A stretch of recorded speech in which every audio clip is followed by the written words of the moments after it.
Assalamualaikum, Anda Bapak Malimanai. Ketemu lagi bareng kami berdua, tentunya di channelnya Kayu Agung Radio bersama Jang Wahab dan juga Pak Yusizal.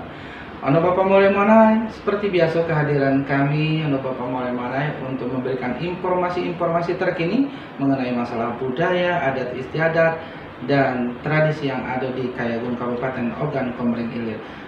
Sebelumnya juga kita berdua mengucapkan terima kasih untuk Bapak Molimona yang sudah setia nonton terus di channelnya kita. Dan jangan lupa Bapak Molimona terus tonton video-video unik kita. Dan jangan lupa klik di tombol subscribe kita, share dengan yang lainnya supaya kita lebih termotivasi untuk mengupload video-video yang unik lainnya. Ayo Bapak Molimona, yo pun.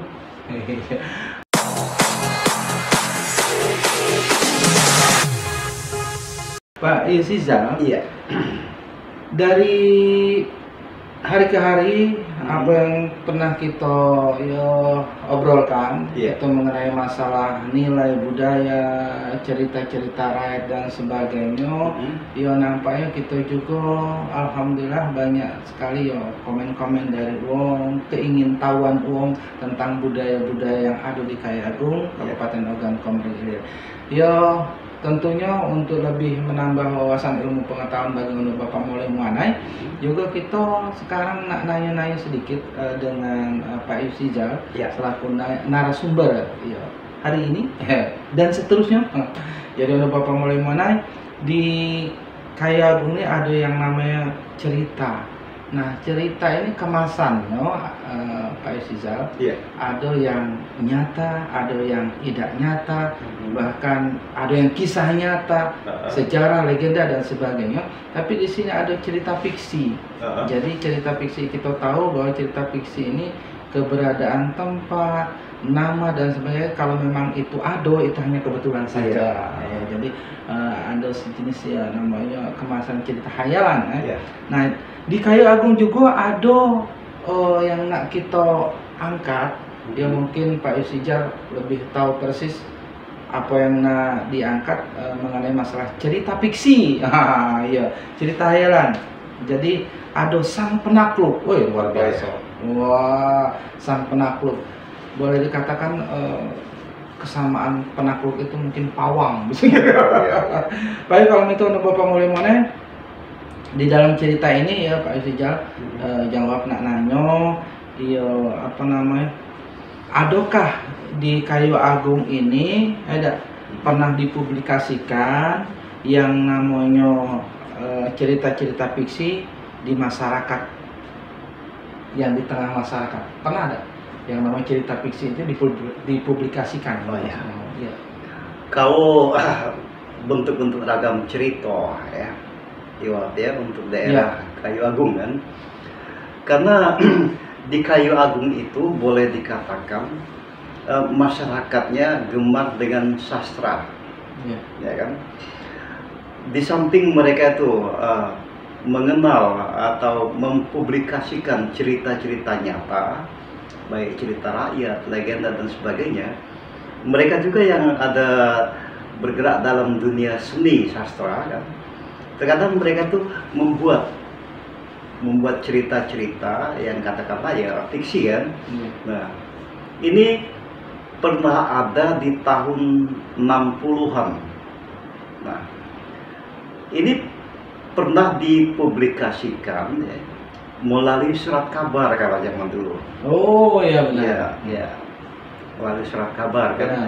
Nah, ada satu cerita fiksi yang sangat populer pada waktu itu. Yaitu sang penakluk. Nah, penakluk yang dimaksud penakluk perempuan, penakluk hewan atau penakluk?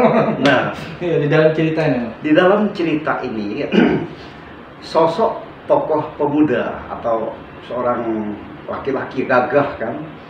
Dia ini dikatakan penakluk Dia sering dipinjam jasanya kan untuk membasmi baik itu rampok, katakanlah banyak bajak laut benar. Kemudian dia pun penakluk daripada hewan-hewan buas yang masuk mengancam ke perkampungan kan, baik itu bentuk harimau dan sebagainya kan. Dan yang paling spesifik dikatakan dia penakluk, dia menaklukkan kekerasan hati seorang perempuan. Ya.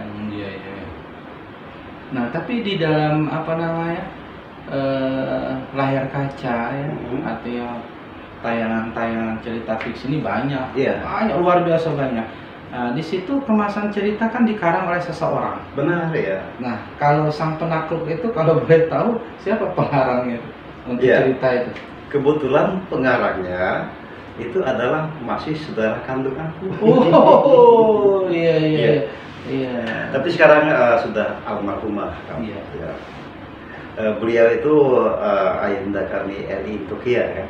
Oh iya. Beliau di samping seorang koreografer tari ya, tari-tari tradisional, beliau juga adalah seorang sastrawan yang banyak membuat pantun-pantun, kemudian cerita-cerita yang fiksi tadi kan.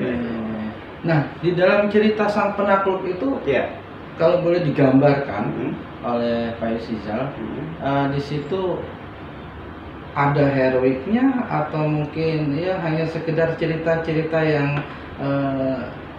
ngalir-ngalir ceritanya atau gimana? Ceritanya itu ya mayoritas heroik. Karena dia ini selalu berhadapan dengan suatu kekejaman-kekejaman ya, kebrutalan manusia kan. Nah, sehingga sering terjadi pertempuran, bandara dan sebagainya. Nah, di dalam cerita sang penakluk ini, apakah seluruh masyarakat Kayagun di waktu itu atau di musim banyak yang tahu nih ceritanya? Ya, sebagian. Ya. Mereka tahu lewat media koran tadi, media cetak ya. Tapi cerita sang penakluk ini boleh dikatakan pada waktu itu ya, untuk kalangan orang-orang perkantoran atau anak-anak pelajar setara SMA kan, mereka seakan-akan membaca cerpen. Iya. Waktu dulu memang luar biasa. Cerpen itu luar biasa. Karena dulu tidak ada dunia komunikasi seperti zaman sekarang kan, segala macam yang betul nyata kan. Benar. Mereka hanya membaca yang tertulis. Benar. Kalau tidak komik itu waktu dulu luar biasa. Nah, siapa tokoh yang dalam cerita sang penakluk ini kalau? Nah, untuk cerita fiksi sang penakluk ini kan, tokohnya itu digambarkan ya, yang bernama Seliman ya. Seliman itu pemuda tadi? Iya. Nah, Seliman ini kan dia dikenal sebagai sosok penakluk kan. Dia pernah ditawari jasanya untuk membasmi para rampok atau bajak laut ya, yang menghadang para pedagang-pedagang yang mengitari persungaian. Dia pernah menjelma sebagai seorang pedagang di perahu kan, sengaja dia menunggu apa benar ada para perampok itu. Nah, ternyata pada suatu saat Seliman ini kan, karena dia sudah punya persiapan untuk menantang para rampok itu kan, dia pura-pura menjadi orang biasa dalam mendayungkan perahu kan. Dan di sini dia kebetulan singgah di pinggiran sungai, di tempat sepi yang rawan dengan perampok. Nah, saat itulah dia sempat dituruni oleh beberapa sekawanan perampok kan, yang untuk merampok barang dagangan yang dibawa oleh Seliman ini kan. Nah, pada saat itulah terjadi pertempuran ya, adu kekuatan. Nah, konon banyak kan musuh daripada Seliman ini, para perampok itu terbunuhnya tidak dibuangnya sembarangan. Nah, tetapi para perampok itu ada yang digantungkan di pohon, ada yang dibuang ke sungai.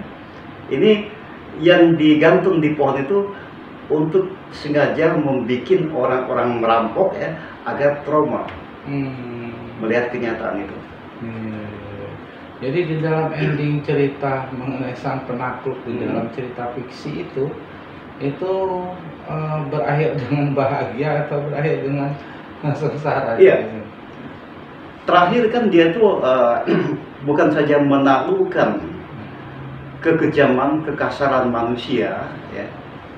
Dia juga paling dikenal sebagai penakluk perempuan-perempuan sombong, angkuh. Yeah. Nah, ada seorang pemuda, ini masih sahabat Sliman, digambarkan dalam cerita fiksi itu kan. Dia ini selalu dipermalukan oleh ceweknya kan.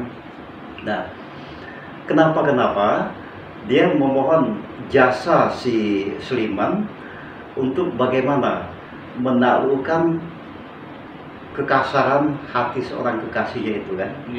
Nah, pas Sliman menghadapi kenyataan itu, ternyata luluh sang perempuan itu kan. Anehnya bukan si pemuda yang minta bantuan tadi yang menjadikan perempuan istri, tetapi Sliman lah yang mengangkat perempuan yang ditaklukkan itu sebagai istrinya.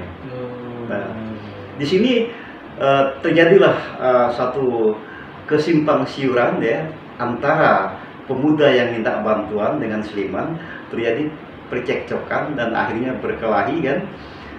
Dan kebetulan laki-laki yang minta tolong tadi ternyata tidak mampu menghadapi Sliman. Nah, dia meninggalkan daerah kan. Dia memperdalam ilmu kebatinan, berguru ya, dalam perguruan pencaksilat. Nah, Sliman dia sempat menikah dengan perempuan tadi. Nah, dalam ending ceritanya Sliman ini sampai dia punya anak cucu dan dia masih tetap dianggap sebagai tokoh yang melegenda dalam kehidupan masyarakat. Jadi seakan-akan memang kisah fiksi ini memang benar-benar nyata. Benar nyata ya. Karena memang sang pencipta atau sang pembuat dari karya itu dia memberikan bahasa yang nyampe ke masyarakat. Ya sehingga seakan-akan kita dibuai dan terbawa dengan cerita itu. Nah di sini Pak Yusijal, jadi selain dari bisa kita lihat dampak dari cerita itu bagi masyarakat, juga ada mengandung unsur pendidikan, karena di sini juga terlihat jelas yang Jamal tangkap tadi bahwa Sliman ini di samping dia nolong orang ya dari orang-orang yang selalu berbuat yang tidak termasuk yang merampok dan sebagainya, sehingga dia dibuatnya efek jerak, dipenggal kepala dan sebagainya. Wah, luar biasa. Nah di situ juga terhadap perempuan-perempuan yang sombong dan akhirnya menjadi istri dia. Nah selain itu ada ya unsur-unsur pendidikan yang lain, atau mungkin ya ada semacam yang bisa dikenang oleh masyarakat sampai sekarang tentang Sliman ini. Sebenarnya dalam cerita fiksi Sliman sang penakluk ini kan, di dalam cerita itu ada dua misi pendidikan, katakanlah suatu pendidikan bagi kehidupan bermasyarakat ya. Pertama, dari sisi cerita ini kita dapat menggarisbawahi bahwa selama kekuatan itu adalah kekuatan manusia, masih ada manusia yang bisa menaklukkan kekuatan tersebut. Ya. Kemudian yang kedua masalah kehidupan sosial bermasyarakat kan, tentang kesombongan, keangkuhan ya. Nah, selama keangkuhan itu masih bisa diatasi oleh sesama manusia, bukan tidak mungkin kesombongan itu akan luluh dan akan menjadikan masyarakat bahwa hidup ini tidak perlu kesombongan. Nah itu dia Bapak mulai mengenai masalah cerita fiksi yang ada di Kayagung, dan waktu itu sempat booming ya, sempat booming di media sosial, terutama media cetak ya, di koran dan sebagainya. Nah ini Pak Yusijal, jadi cerita sang penakluk ini yang sampai sekarang cerita itu terekam kuat, teringat kuat di pikiran kita, itu mungkin hanya Pak Yus saja yang tahu ceritanya, karena memang apa ya, yang mengarangnya pun saudaranya. Ya. Nah, suatu saat mungkin sang produser lagi-lagi atau penyusun naskah yang ingin tahu tentang cerita fiksi yang akan diangkat ke layar kaca, karena luar biasa dia di layar kaca itu Pak Yusija sering jawab nonton itu fiksi semua. Cerita ini adalah fiksi belaka, kalaupun ada tempat dan kesamaan nama itu hanya kebetulan saja. Nah, itu sering ada. Nah, jadi Bapak Molemona ya diatur ya kalau seandainya ingin mengangkat cerita ini baik ke YouTube maupun ke film dan sebagainya, hubungi langsung ke Pak Yusija ya.